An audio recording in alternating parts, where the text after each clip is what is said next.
CM Revanth Reddy తెలంగాణలో దుర్మార్గ పాలన చేస్తున్నారని బీజేపీ ఎంపీ ఈటెల రాజేందర్ మండిపడ్డారు. శని ఆదివారాలు చూసుకుని పేదల ఇళ్లను కూల్చివేస్తూ కాంగ్రెస్ ప్రభుత్వం ఆనందిస్తోందా అని ప్రశ్నించారు. హైదరాబాద్లో బీజేపీ ఎంపీ ఈటెల రాజేందర్ ను కలిశారు. ఈ సందర్భంగా అక్రమంగా తమ ఇళ్లను కూల్చివేసినట్టు వారు ఆవేదన వ్యక్తం చేశారు.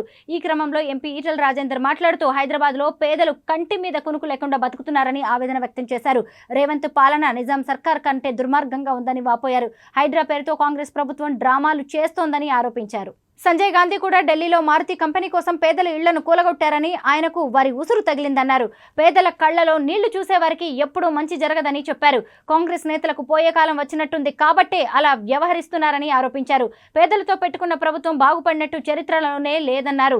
జీతాలు ఇవ్వడానికి డబ్బులు లేవు గానీ 1,00,000 కోట్లు పెట్టి మూసి సుందరీకరణ చేస్తారనడం విడ్డూరంగా ఉందన్నారు. బట్టలు లేవు గానీ బంగారం కొనిపిస్తా అన్నట్టు కాంగ్రెస్ నేతల తీరు ఉందని, మేక వన్నె పుల్లులు ఎన్నికలప్పుడు మొసలి కన్నీరు కారుస్తూ ఓట్లు అడిగారని గుర్తు చేసుకున్నారు.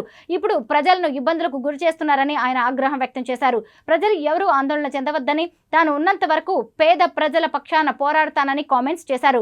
ఓల్డ్ అల్వాల్, జొన్నరబండ, వడ్డెర బస్తీ వాసులతో ఆయన మాట్లాడారు.